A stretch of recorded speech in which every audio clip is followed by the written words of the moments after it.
Olá, pessoal. Bom dia, boa tarde, boa noite, dependendo do horário que você está assistindo, mais uma gravação do canal do YouTube do Geração 68, Sempre na Luta. Nesse mês de novembro, a gente está muito preocupado, né? Vocês já com certeza ouviram falar de algum desses assuntos: aquecimento global, ondas de calor, emergência climática, não é verdade? E dentre tantos outros aí. Nós estamos aqui gravando no mês de novembro uma série de entrevistas sobre essa situação para que a gente entre mais a fundo nesse tema. O que realmente está acontecendo com o nosso planeta e quais são as implicações? E aí o movimento Geração 68, Sempre na Luta, faz essa playlist no Entrevista 68 agora, Emergência Climática. Hoje nós estamos aqui entrevistando o professor Robério Paulino. Robério é professor licenciado do Instituto de Políticas Públicas da UFRN, tem pós-doutorado na SOAS, University of London, graduado em Economia pela USP e educador há mais de 30 anos.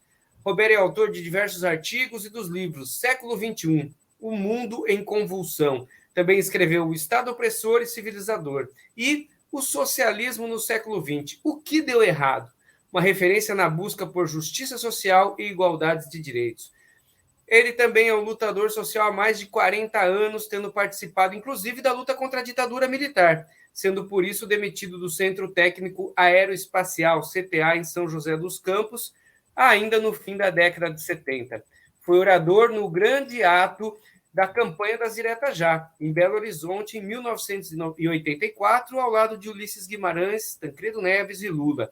Atualmente é vereador em Natal, eleito pelo Partido Socialismo e Liberdade, PSOL, e presidente da Comissão de Educação e Cultura, Ciência e Tecnologia e Inovação. Seu mandato possui forte atuação na área de meio ambiente, sendo idealizador da Conferência Potiguar do Clima, a COP Clima Rio Grande do Norte, e das Assembleias Permanentes, a ASCOP, além do projeto Arboriza Natal, que já distribuiu dezenas de milhares de mudas de árvores para todo o estado do Rio Grande do Norte. Roberto, nós vamos falar sobre isso e muito mais hoje, e queria chamar aqui a sempre presente, a super capacitada Cecília Cavalcante. Cecília, a bola está com você.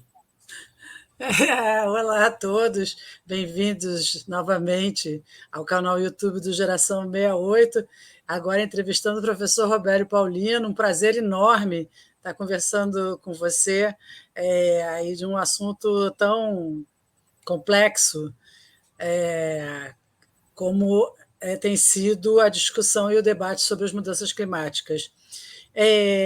Professor, vamos começar falando que esse mês de novembro nós está sendo registrado como o mês mais quente da história do planeta.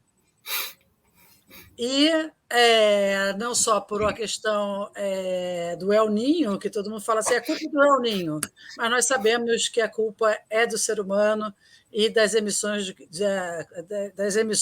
de carbono na atmosfera. Nos espera, aqui no Hemisfério Sul, um verão complicado, principalmente na região Norte e Nordeste. Como é que o senhor avalia a questão política, vamos dizer assim, da questão das mudanças climáticas e dessa situação, desse novo normal que a população vai estar vivendo? Vou lá, pode falar. Primeiramente, boa noite, Cecília, boa noite, Rodrigo, boa noite a todos e todos, especialmente a todas aquelas que vão nos ver, né? Nós estamos agora no mês de novembro de 2023, né? Olhando aí essas mudanças climáticas graves, né? O anúncio essas semanas passadas de que nós tivemos, esse ano pode ser o ano mais quente dos últimos 140 mil anos, né? É uma coisa muito grave, uma coisa muito séria.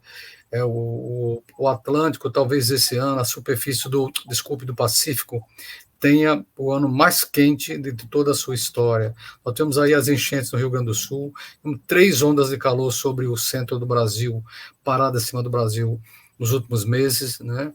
E tivemos agora rios, né, o Rio Negro, na Amazônia, seco. Eu nunca tinha visto isso. O Rio Negro, que conflui com o Amazonas, e também o Rio Solimões, secos, absolutamente secos. A situação é uma situação, assim, calamitosa, né? E isso, apesar dos negacionistas, né, que dizem que não, que isso pode ser apenas uma fase, que isso sempre existiu, isso está claro que tem a ver com o sistema do capital, desde a Revolução Industrial, né, que se baseia na busca do lucro a qualquer preço, e na produção, é, é, desde o começo da Revolução Industrial, baseada no carvão, no combustível fóssil, que era o carvão, depois, né, na fase das ferrovias, depois você tem aí os automóveis da virada do século XIX para o século XX, e isso está levando a atmosfera a pegar fogo. Eu vou dar só um dado. O país que mais tinha produzido automóveis até agora tinha sido os Estados Unidos, produzido 11 milhões de automóveis. A China, este ano, vai produzir em torno de 30 milhões de automóveis. Quase 3 vezes mais do que os Estados Unidos produziu. Nós vamos chegar a 2 bilhões de carros, levamos 100 anos para chegar a 1 bilhão de carros, e vamos levar aí mais 20 anos no máximo para chegar a 2 bilhões de automóveis. Fora isso, né, no Brasil, nos países mais desenvolvidos, o principal emissor de gás são os automóveis, mas no Brasil o principal emissor de gás são as queimadas para fazer desmatamento, né, na Amazônia, no Pantanal, para criar gado, né, para criar boi. Então isso está levando, digamos, esses fatores todos, né, carros demais, tem indústrias demais, desmatamentos, está levando a uma elevação do nível da temperatura insuportável. Nos últimos 100 anos, nós tivemos a elevação de 1 grau na média da temperatura da atmosfera. E as previsões do IPCC, que é o painel intergovernamental para as mudanças climáticas, prevê nos próximos 80 ou 100 anos, numa situação ideal, a elevação de mais 1 grau, mas numa situação mais pessimista, até 3,7 graus.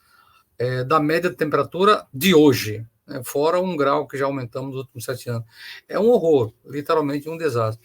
Só para vocês terem noção, nós tivemos 40 graus em julho do ano passado na Sibéria. Todo mundo aqui deve saber onde fica a Sibéria, lá no Polo Norte. 40 graus na Sibéria. Uma coisa gravíssima, né? Então, para aqueles que duvidam, né, da alteração, a coisa é muito, muito grave, né? E a gente, no ritmo que vai, a gente só tem que esperar o pior, infelizmente. Então, ou a gente muda de rumo, né, rapidamente, ou tem que esperar o pior. Então, eu acho que a gente tem que repensar o curso que a humanidade está tomando sob o sistema capitalista, repensar rapidamente esse curso, porque senão não dá, né? Queria, Roberto, pedir desculpa antes para o pessoal que está assistindo. Minha luz está ruim aqui, mas o pessoal do YouTube tem acompanhado muito a gente. Passamos de 1.000 inscritos no canal. Pedir a vocês aí que se inscrevam, quem está assistindo aqui, quem não conhece, compartilhe. Roberto, queria fazer uma pergunta para você, professor, que a gente tem conversado muito, a gente tem visto essa emergência climática, mas nós temos um problema muito sério, né? E há uma discussão em relação ao desenvolvimento sustentável, mas para além disso, quando a gente olha a estrutura do sistema capitalista e essa produção de veículos, essa necessidade de desmatar para muitas vezes produzir soja, que vai virar alimento para gado na China ou nos Estados Unidos, né? Essa necessidade, entre aspas, criada para que as pessoas consumam carne diariamente, proteína animal, né? E também a nossa sociedade do consumo.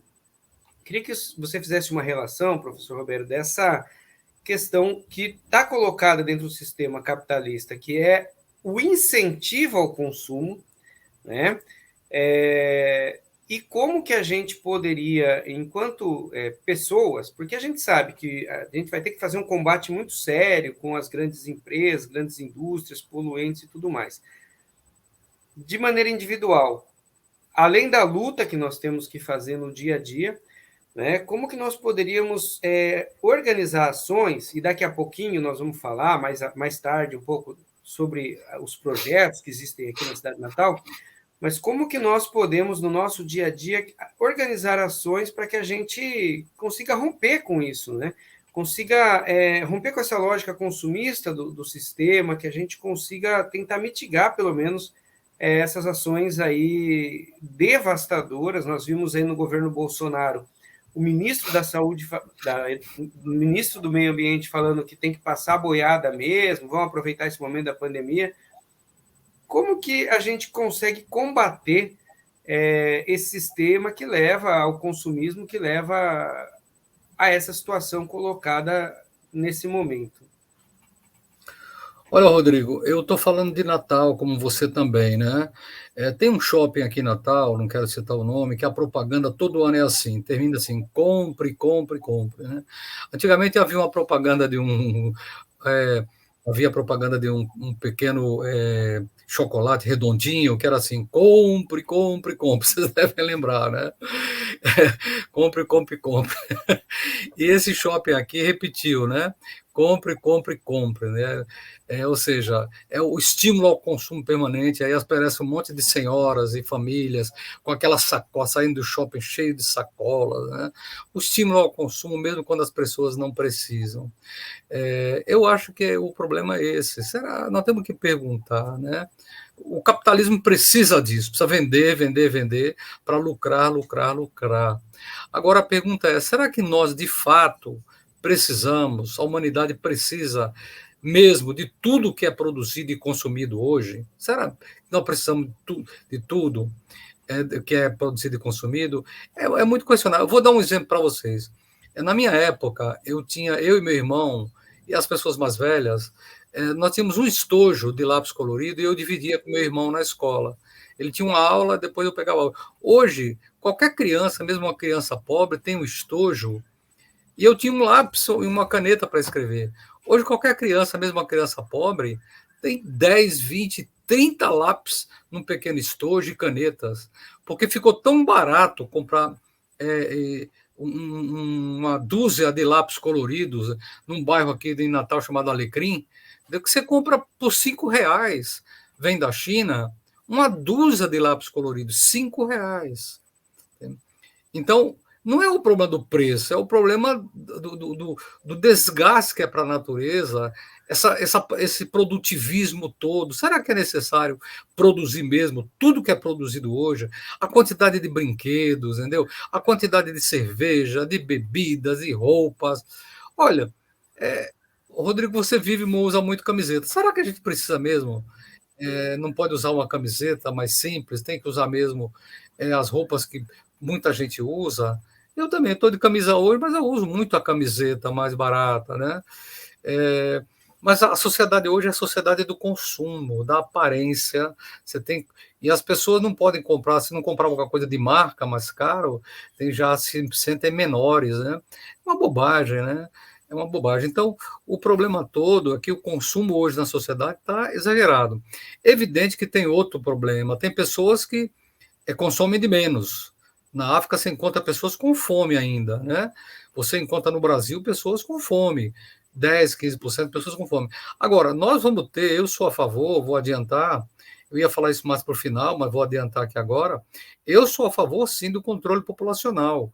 Não um controle populacional de forma por garrote, imposto pelos governos, né? Eu sou a favor da educação dos casais para que tenham no máximo 2 filhos. Antigamente, vou dar um exemplo, minha avó materna, minha avó paterna, ela teve 15 partos, coitada. Morreram 2, sobreviveram 13. Eu tive 13 tias e tios, né? Uma coisa horrorosa, porque não havia uma pílula anticoncepcional, né?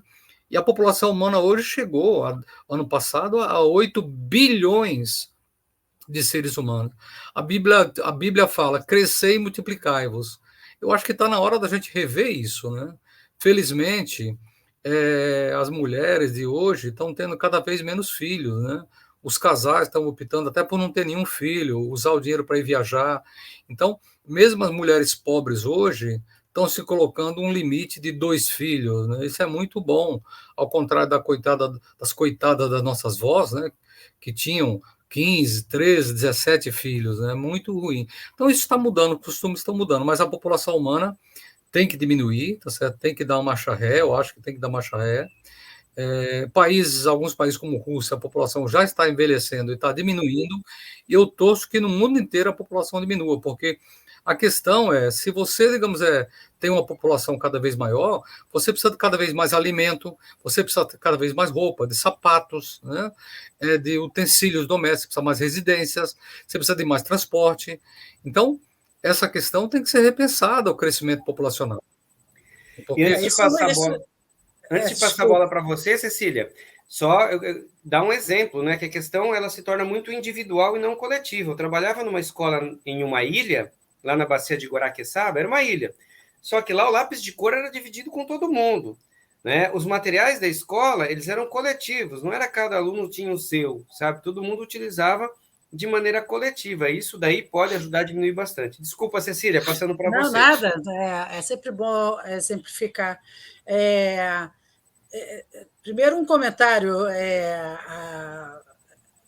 a países, e principalmente países europeus, que têm problemas porque as mulheres entraram firme e forte, ainda bem, no mercado de trabalho, né, e passaram a não ter filhos, né, e a população envelheceu de uma tal maneira que o governo teve que incentivar as mulheres a voltarem a ter filhos, porque senão você não tem gente para trabalho, né, jovens para trabalhar e para se formar, e senão você cria também um problema da questão da previdência social, da manutenção dos idosos. Mas, em função dessa relação de população e cidade e consumo, de alguma forma, quer dizer, é perfeito essa coisa da desigualdade, principalmente, vamos falar de Brasil, da desigualdade que existe no Brasil, porque não adianta uma escola fazer de uma maneira e a outra fazer de outra, nas escolas particulares, aliás, caríssimas. Eu estou no Rio de Janeiro, viu, professor? Uma realidade de calor parecida com a do Nordeste, talvez a pior. Né? É pior. Nós tivemos aqui uma sensação térmica de 60 graus, eu nunca pensei na minha vida que eu iria viver uma situação dessa. E nós ficamos pensando, né, porque os problemas que essa temperatura vem causando, como as chuvas e as tempestades que aconteceram no sul do país, que obviamente as populações mais pobres que sofrem mais porque as suas moradias alagam. Então, eu pergunto ao senhor, como vereador, inclusive, porque aí fica até legal de perguntar, como é que as cidades devem começar a se preparar, né, para esse novo normal? Porque o acesso à água potável, né, o acesso à saúde, o acesso a moradias que sejam relativamente... Porque aqui no Rio de Janeiro a gente tem problema das encostas. Quase todos os verões a gente tem problemas, principalmente na Serra da Fluminense, a gente tem problemas de morre não sei quantos, porque a chuva vai e derruba as casas, leva as casas, e essas pessoas são pessoas que não têm para onde ir. Então, assim, como é que o senhor avalia politicamente, voltando à questão política, a questão da preparação das cidades para esse nosso novo normal? Olha, Cecília, eu vou dizer, eu acho que não tem uma saída específica em cada cidade. Eu acho que essa questão ou é pensada globalmente ou não é, entendeu? Eu repito, se o Rio de Janeiro continuar dobrando a frota de carros, como Natal dobrou, como São Paulo está dobrando a cada 10 anos, dobrou não, o Rio de Janeiro, Natal, aumentaram a frota de carro em 50% nos últimos 10 anos. Natal tinha 1 milhão de carros, agora está com 1,5 milhão em 10 anos. Rio de Janeiro também aumentou em 50% a frota de carros, São Paulo também. O Brasil está passando aí já de 100, 110 milhões de automóveis, né? Uma coisa de louco, de louco, de louco. Como eu falei, a China vai produzir esse ano 30 milhões de carros. Vai ter uma frota maior que os Estados Unidos em 5 ou 6 anos. Então, o problema é que esse aquecimento, a gente pode até tentar resolver a coisa no Rio de Janeiro, mas esses milhões de carros lá na China, nos Estados Unidos, ou em qualquer outra cidade, vão afetar o Rio de Janeiro. Ou a saída é uma saída pensada por todos, no planeta como um todo, ou não tem saída. Não tem saída para o Rio de Janeiro, não tem saída para Natal. Eu vou dar um exemplo. A contaminação dos mares. A previsão é que tenha mais plástico do que uma massa de peixes no ano 2050. Isso é do mundo inteiro. A Ásia tem 4 bilhões de pessoas jogando 4 bilhões e meio de pessoas jogando plástico nos mares. Esse plástico corre todas as correntes marítimas de todos os oceanos do planeta, né? Afeta todo mundo. Eu acho que para a cidade especificamente, tem coisas específicas que pode se fazer. Por exemplo, a primeira coisa, plantio massivo de árvores nas cidades, porque as árvores mantêm o frescor, baixam a temperatura e mantêm, de certa forma, a água na superfície. Elas ajudam a recarregar, né, os lençóis freáticos. Então, por exemplo, nós temos em Natal aqui, chamamos de um Parque das Dunas. Junto desse Parque das Dunas tem vários poços. Por quê? Porque quando chove ali, como é mais frio, a água fica acumulada ali nas raízes das plantas e ali você consegue tirar mais água. Então, o primeiro passo é arborizar densamente, com milhões de árvores, todas as cidades. Essa é a primeira coisa, certo? A segunda coisa para esfriar as cidades é o investimento pesado em transporte coletivo. Você não pode continuar crescendo a frota de automóveis como está crescendo. Nós temos que tirar o carro das ruas e investir em ônibus, especialmente ônibus elétrico. Cada ônibus novo, confortável, com motor traseiro ar-condicionado, tira 70 carros das ruas. 70 carros das ruas. E isso é tudo importante porque para recuperar a nascente de muitos rios, a arborização também, a volta da arborização, a proteção das nascentes, é fundamental para o abastecimento das cidades. O problema é que boa parte das nascentes que abastecem cidades como Rio de Janeiro, como São Paulo, né, elas estão devastadas, elas foram também desmatadas. Então, nós temos que recuperar toda a área da nascente dos rios, com arborização, com reflorestamento massivo das nascentes desses rios. Isso é fundamental, porque a água das cidades depende muito, né? Depende muito de muitos rios. Então, nós temos que recuperar nossos rios, né? E a começar pelas nascentes. Então, o segredo, a gente tem um projeto aqui, você sabe, de arborização densa, aqui no Rio Grande do Norte, estamos plantando 50 mil árvores de Natal e vamos tentar plantar, nosso desafio. Agora, em dezembro, vai haver a segunda Conferência Potiguar do Clima, no qual nós vamos voltar a discutir o plantio de 5 milhões de árvores no nosso sertão, Roberto, árido. Professor, acho que já entramos nesse assunto, acho que coloca para nós aqui, para o pessoal, porque é um grande exemplo para o país. Então, assim, a gente faz esse corte para que você coloque para o país o que é o Arboriza Natal, quanto já foi produzido, quanto ainda tem ali, como que são feitas as distribuições dessas mudas, né? O que foi o projeto que você apresentou lá e que foi aprovado, do plantio de 50 mil árvores na cidade de Natal? Qual que é a ambição do Arboriza? O que foi a COP, que foi a primeira Conferência Potiguar do Clima, né? Coloca também quais foram as resoluções e como foi a primeira, as COP, e a segunda, que ocorrerá no mês que vem, em dezembro. Já faz esse combo aí para o pessoal entender bem que pode ser um exemplo a ser levado para todo o país, né? De viveiros, claro. Nos institutos, nas cidades e tudo mais. Olha, são dois projetos diferentes. Um é um projeto de plantio de 50 mil árvores de Natal. Natal é uma cidade muito mal arborizada, das capitais mais mal arborizadas do país. Nós resolvemos arborizar a cidade com ou sem a prefeitura. Fizemos um pacto, uma parceria com a prefeitura anda a marcha lenta, né? Então nós estamos plantando, nós estamos produzindo. Esse ano produzimos quase 100 mil mudas em nosso viveiro, que fica dentro da universidade, e isso eu sugiro que quem vai ver esse programa aqui replique isso em todas as cidades do Brasil. A coisa mais fácil do mundo é começar um viveiro. Você não vou plantar um viveiro com 50 mil mudas. Claro que não. Você não vai começar um viveiro com 50 mil mudas assim de uma hora para outra. Mas você pode começar um viveiro, juntar seus amigos num sábado, como a gente faz. Toma um café coletivo e num sábado de manhã você produz 100 mudas. Aí no outro sábado você produz mais 100 mudas. Você está aprendendo a fazer, vai juntando mais gente. Daqui no terceiro sábado você produz 200 mudas. Daqui um ano você já está com 10 mil mudas nesse seu viveiro. Foi o que nós fizemos. Nós fomos fazendo pequenos grupos, pequenos mutirões, café da manhã coletivo ao sábado, e hoje nós estamos lá, distribuímos já em Natal 50 mil mudas de graça para plantio, nas grandes avenidas da cidade, e estamos com quase 50 mil a mais à disposição, um viveiro lindo, com mais de 40 espécies, pau-brasil, ipê de várias cores, oiti, que tem muito no Rio de Janeiro, né? Jatobá, jacarandá, que estamos plantando agora, tem que em Natal não tinha, agora está começando a ter. Então, foi um projeto muito lindo que eu propus na Câmara, a gente aprovou na Câmara como projeto, o prefeito vetou, mas nós conseguimos derrubar o veto e vamos ter que plantar 50 mil árvores em Natal. Isso é um projeto de escopo municipal. Agora, o outro projeto, que foi uma proposta minha também, foi a Conferência Potiguar do Clima, baseada na COP do Egito.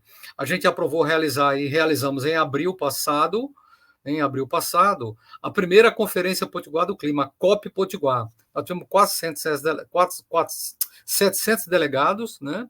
E votamos 52 resoluções. As primeiras resoluções foram que nós vamos plantar 5 milhões de árvores no semiárido, no sertão do Rio Grande do Norte. Não é 5 mil nem 50 mil, são 5 milhões. Para isso, o plano é instalar viveiros em todas as cidades do estado, numa parceria com a Federação dos Municípios. Já estamos numa parceria com os institutos federais, são 21 institutos federais no Rio Grande do Norte. Nós já instalamos em 5 deles viveiros, né? E vamos instalar nos 21. Já temos viveiros também nos campos da UFRN, vamos instalar na UERN, na UFESA, e começar a produzir dezenas de milhares de mudas, e de preferência, daqui a um tempo, centenas de milhares de mudas, e a ideia é produzir 1 milhão de mudas por ano, para plantar em até 6 ou 7 anos, 5 milhões de árvores no Rio Grande do Norte, o que vai virar um exemplo nacional e internacional. Agora, vai ser muito difícil produzir, não é fácil produzir 1 milhão de mudas por ano. Segundo lugar, vai ser difícil e depois produzir 5 milhões de mudas. Depois, plantar esses 5 milhões de mudas vai ser mais difícil ainda. Mas o mais difícil de tudo, na dureza do nosso sertão, não vai ser nem produzir nem plantar. Vai ser manter vivas essas mudas. Senão 90%, 99% delas vão morrer. Então, nós estamos vendo um esquema financeiro com o governo do Estado, com a Assembleia Legislativa, com o Judiciário, com as prefeituras, de dar alguma ajuda financeira para as pessoas que plantarem e mantiverem essas mudas vivas, né? Se a gente não pensar nisso, é trabalho perdido. Mas é um projeto gigantesco que nós estamos discutindo com o governo do Estado para dar um exemplo para o país. E eu espero que esse exemplo possa ser seguido no Brasil todo, né? Aquele exemplo do Sebastião Salgado, que pegou o terreno dele, todo mundo conhece, né? Um terreno lá no interior de São Paulo, de Minas Gerais, acho. Minas Gerais. Da família dele, né? Pegou um terreno e plantou 2 milhões de árvores no terreno da família dele. É aquilo que a gente quer fazer aqui. O exemplo do Sebastião Salgado é um exemplo maravilhoso a ser seguido, né? Agora nós vimos aí, teve um país, eu não lembro o nome agora, um país esses dias, na África, que decretou feriado o dia inteiro para que fosse plantado 50 milhões de árvores. Não lembro qual foi o país nesse momento. Plantaram 50 milhões de árvores num único dia.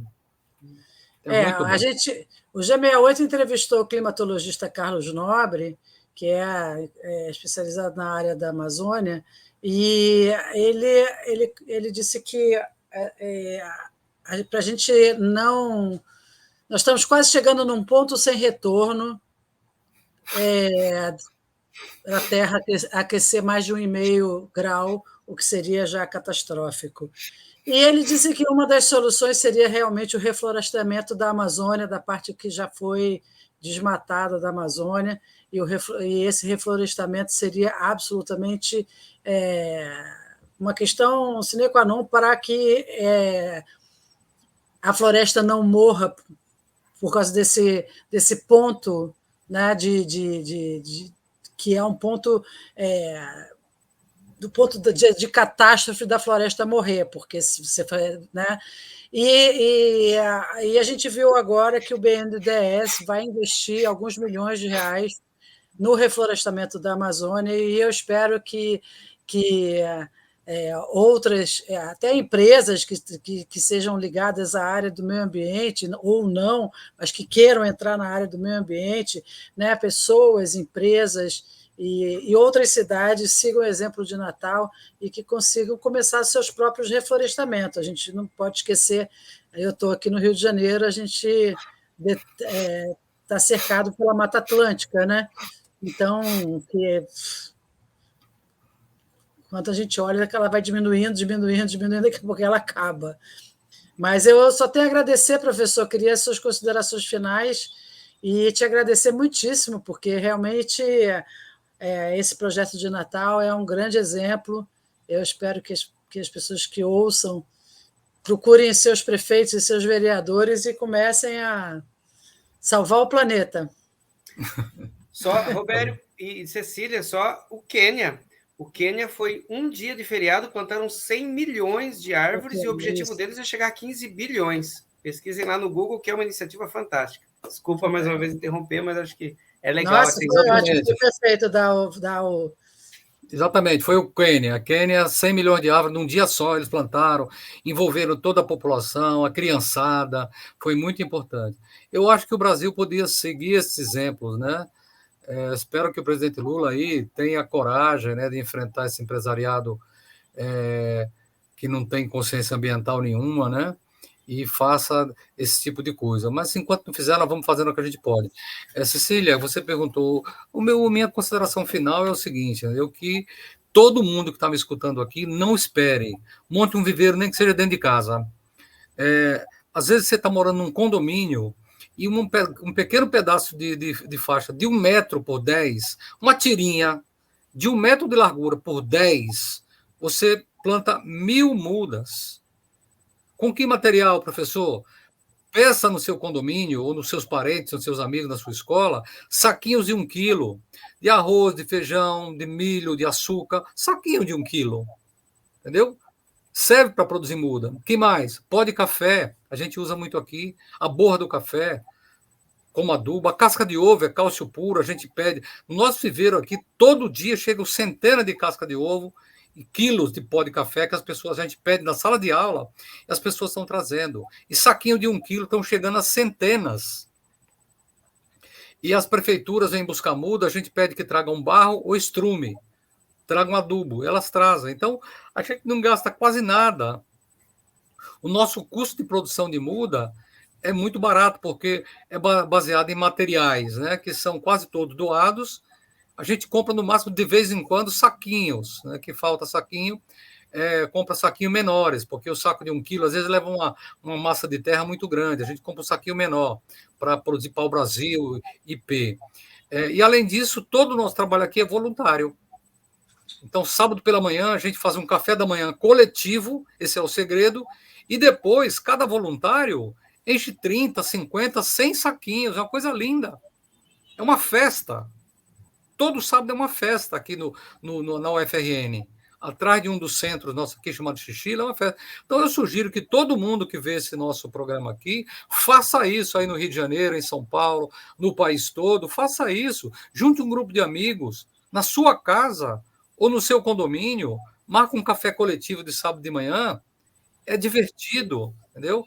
É muito fraterno, junta, gente. Junta o saquinho, compra um pouquinho de saquinho, comece a produzir muda e arboriza o seu bairro. Arboriza aquela praça perto do seu bairro, arboriza aquele canteiro perto da sua casa. Não vamos esperar mais prefeitura, não vamos mais esperar o poder público. O planeta está pedindo socorro, nós estamos correndo contra o tempo. Então, é disso que se trata. Eu espero que haja um programa grande aí com o BNDES, Cecília, para plantar na Amazônia. Nós estamos tentando aqui legalizar o projeto para entrar em editais públicos também, né, aqui para o Nordeste, porque o Nordeste precisa tanto quanto a Amazônia, que aqui o bioma aqui é muito mais frágil que a Amazônia, né? Mas a gente vai tentar plantar aqui também, entrar concorrer a esses editais para plantar. Mas o plano nosso é esse. Nós vamos fazer agora, como eu falei, no dia 7 e 8 de dezembro, estamos agora em novembro, vamos fazer 7 e 8 de dezembro a segunda ASCOP, Assembleia Permanente do Clima, que vai retomar essa questão do plantio de 5 milhões de árvores no sertão. Entendeu? É isso. Muito obrigado aí pelo espaço, pela entrevista, entendeu? Fico muito feliz de ter falado com vocês. Espero que a galera aí tenha entendido o recado e passe à prática, entendeu? A gente tem que sair das ideias e passar à prática. A gente convida todos a se plantarem, mandem suas fotos, mandem seus comentários, mandem aqui, ó, aqui embaixo, né, Rodrigo? Manda aqui embaixo seus comentários, suas perguntas, que a gente está aí para isso mesmo, para conversar, para comentar, para debater. Fala, Rodrigo. É isso aí. Obrigado, professor Roberto, Cecília. Vamos continuar aí chamando mais pessoas para essa discussão que é muito importante sobre a questão da emergência climática. É importante ter a teoria, o aprofundamento, e é importante também ter a ação. Pessoal que esteve até aqui, siga a gente no canal do YouTube, ativa o sininho e compartilhem. Bom dia, boa tarde, boa noite e até a próxima. Valeu, boa noite, beijo a todos, beijo no coração. Valeu!